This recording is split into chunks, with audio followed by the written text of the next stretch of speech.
বাংলাদেশ ভ্রমণে যুক্তরাষ্ট্রের নাগরিকদের জন্য ভ্রমণ সতর্কতা এক ধাপ শিথিল করেছে মার্কিন স্টেট ডিপার্টমেন্ট। বাংলাদেশের সামরিক ভ্রমণ সতর্কতার লেভেল 3 থেকে লেভেল 2 এ নামিয়ে এনেছে দেশটি। আগের তুলনায় বাংলাদেশ ভ্রমণকে এখন বেশি নিরাপদ হিসেবে বিবেচনা করায় এই সিদ্ধান্ত। বৃহস্পতিবার রাতে ঢাকায় পররাষ্ট্রমন্ত্রী ডক্টর খলিলুর রহমান এবং মার্কিন প্রেসিডেন্টের বিশেষ দূত সার্জিও গোরের মধ্যে দ্বিপাক্ষিক বৈঠকের পর এই সিদ্ধান্তের কথা জানানো হয়।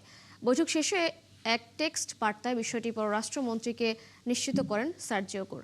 পররাষ্ট্র মন্ত্রণালয় থেকে বলা হচ্ছে, এই বিষয়ে সিদ্ধান্ত বাংলাদেশের নিরাপত্তা ও স্থিতিশীলতার প্রতি যুক্তরাষ্ট্রের আস্থার প্রতিফলন।